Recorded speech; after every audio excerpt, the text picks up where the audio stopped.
I have warned endlessly that there would be disturbing consequences from the policies of this government, especially on energy, and that will mean we will not get out of deficit now or tomorrow or next year. You see, there are two deficits. The budget deficit, and of course Chalmers says this year we are in surplus. Then there's the overall government debt, net debt, headed towards $600 billion, 600,000 million. But instead of arresting the debt, the Treasurer has confirmed there'll be 5.5 million households and 1 million small businesses eligible for several $100s in energy bill relief, when it's the government that has created the escalation in energy prices. But then they tell us that people are under the pump, says Chalmers. Well, who has put households and businesses under the pump? Chalmers is boasting his $14.6 billion cost of living package is one of the biggest in the nation's history.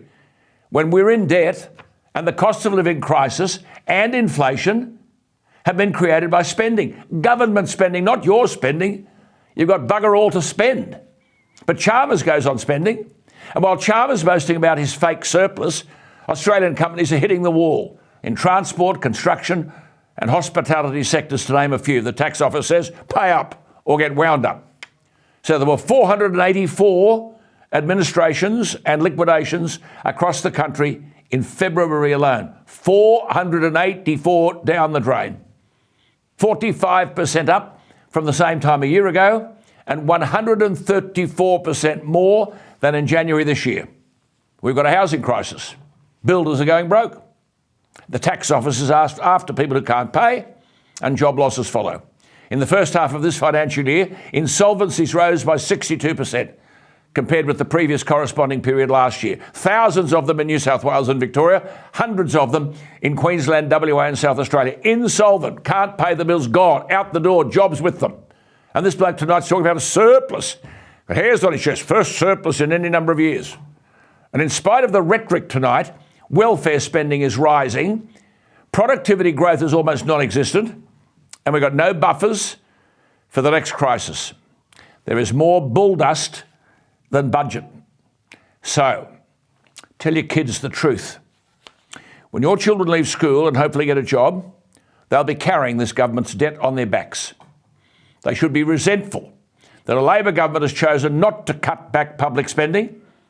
80 years ago, Menzies, in his Forgotten People broadcast, spoke about the dispiriting world where government penalises the thrifty, discourages independence, and looks unfavourably on income from savings. Well, here we are. Chalmers wants to tax these very qualities that identified the forgotten people 80 years ago: thrift, independence and saving. There are two weaknesses that characterise government, not just this one.